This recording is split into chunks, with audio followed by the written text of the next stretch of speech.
Welcome to Chat with Leaders. Our mission is to give resilient servant leaders a platform for sharing the inspiring things they're doing to lead their teams, customers, and themselves wisely.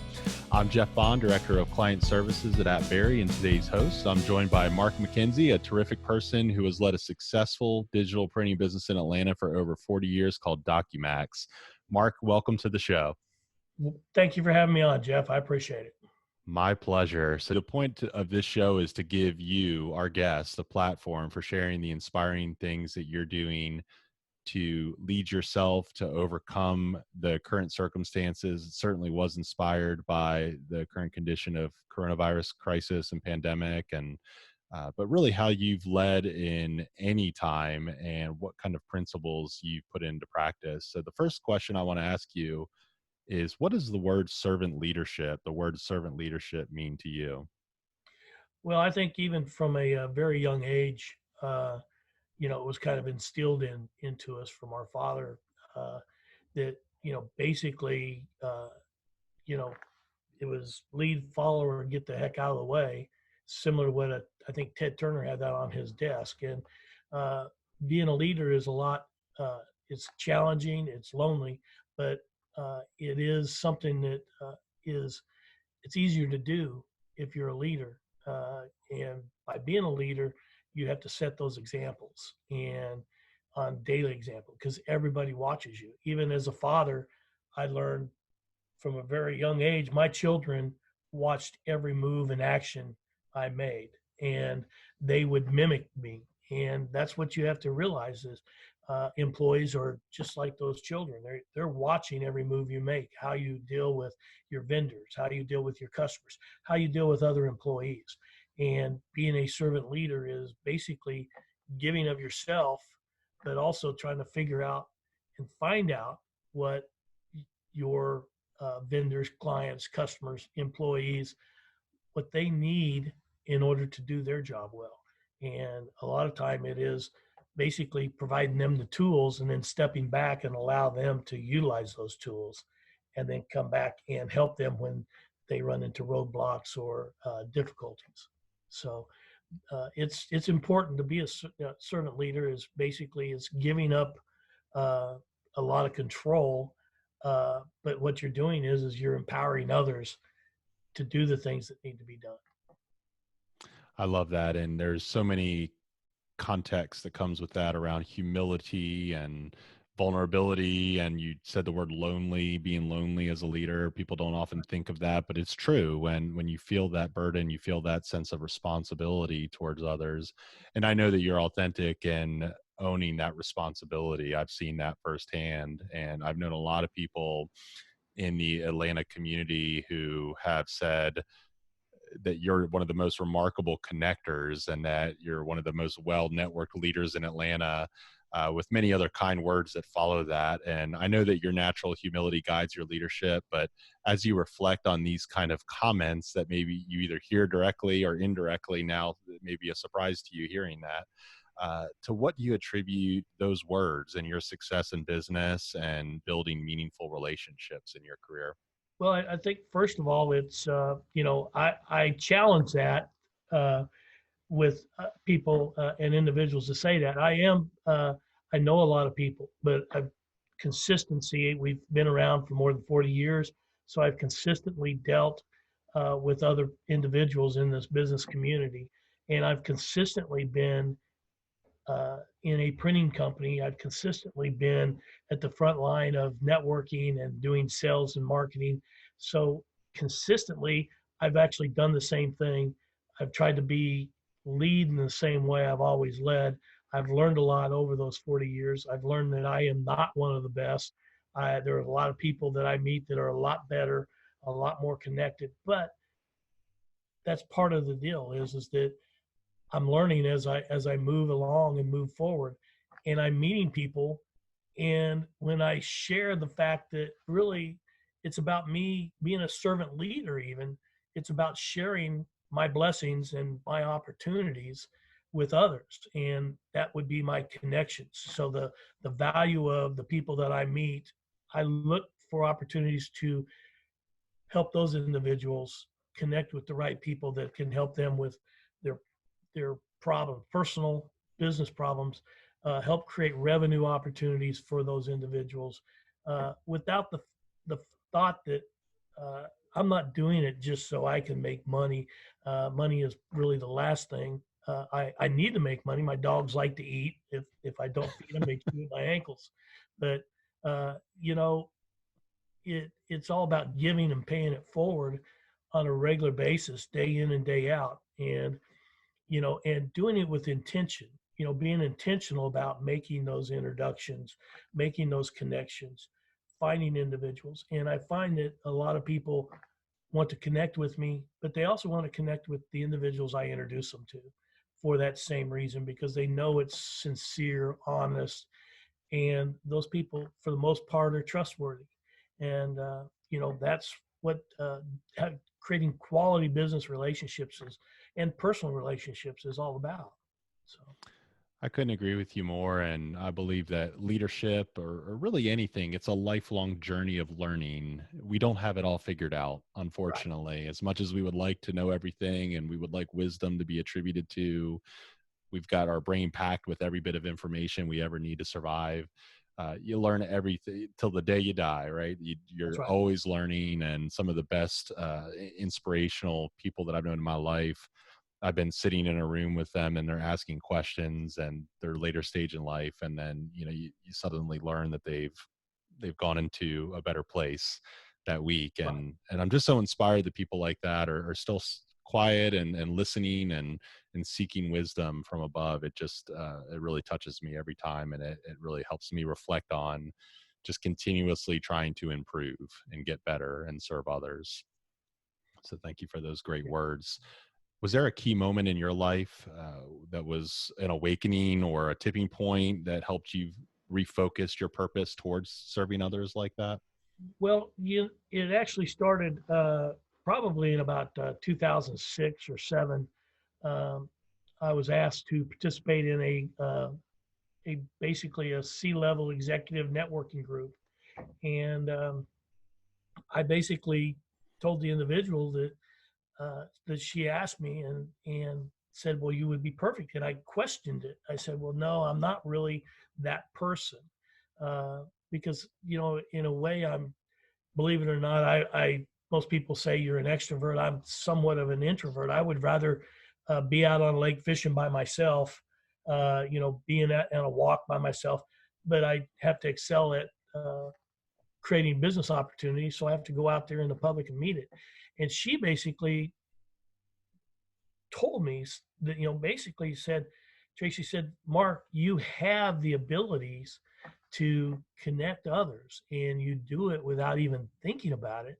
I've seen you do it, and it's remarkable when you watch from the outside and watch you do those things." And she says, "You need to realize that you have that blessing and that talent, and you need to basically utilize it and help others by making those quality introductions." And it was kind of a rude awakening, so to speak. It wasn't rude, but it was a an awakening, and it allowed me to realize that I've been blessed with a talent of being able to recognize people, remember where I met people. 20 years later, I see somebody's face and I ask them if their name is Jeff Bond. And, Jeff, we met at a LinkedIn session, or, 5 years ago, 10 years ago. And people look at me and say, "Are you stalking me?" Well, no. And then they go back and they look at their records, and then they realize, "Oh, yeah, you're correct. I remember now that we met, 15, 20 years ago."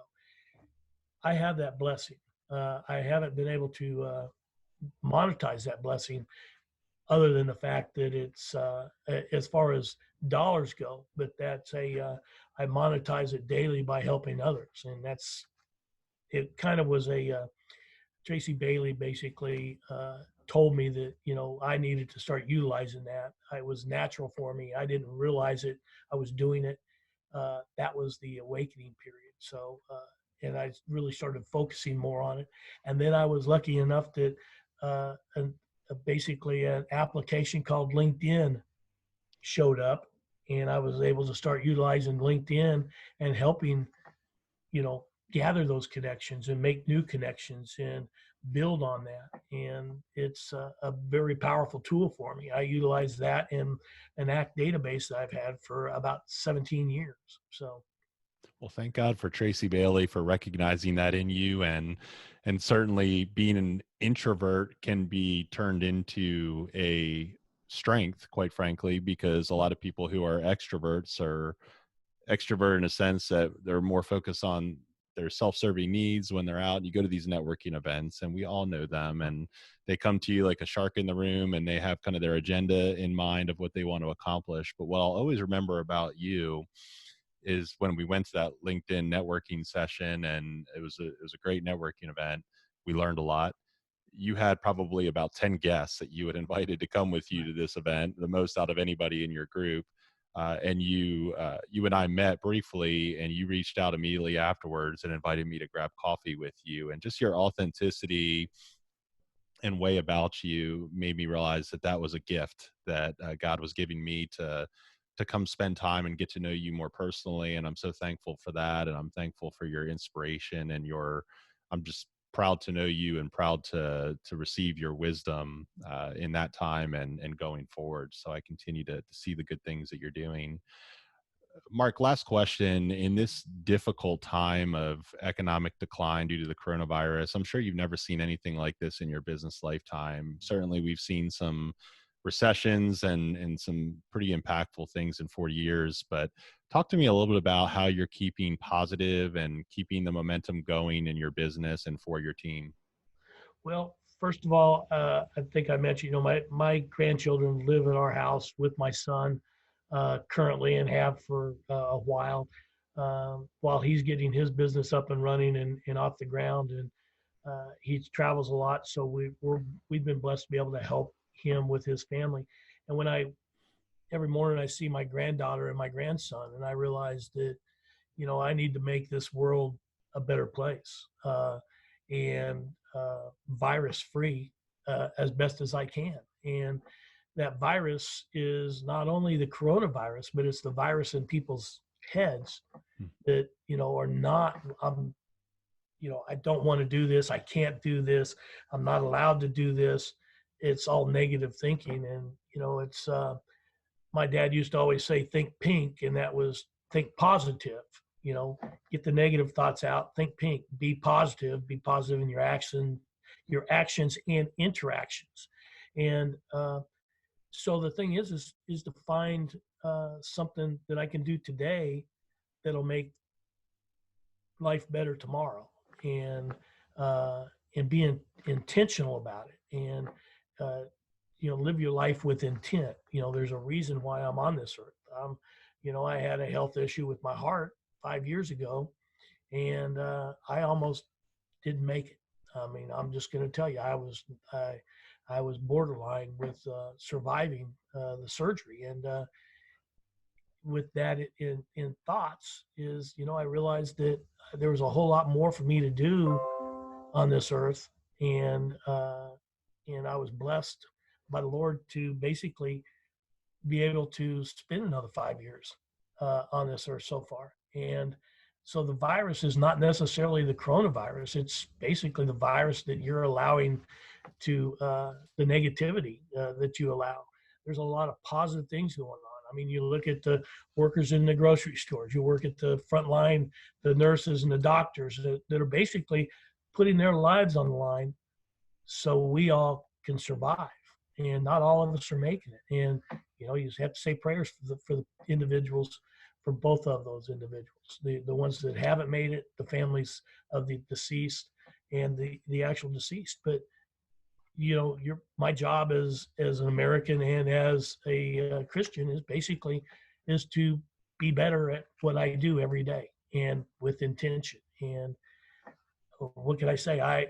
We've been affected by this. Our business has been affected by, affected, not infected, but affected by this uh, crisis. And, you know, it's about survival of the fittest. And we're all in a foxhole together. And, you got to bite, scratch, kick, do whatever you have to. It's kind of like being at the dinner table again when you were younger. If you wanted to eat, you had to, wake up wash your hands and get to the table when you were supposed to be at the table, or else there wasn't anything left. And it's basically, survival. And but that's every day. Even before this virus, it was every day. So you have to wake up with intent.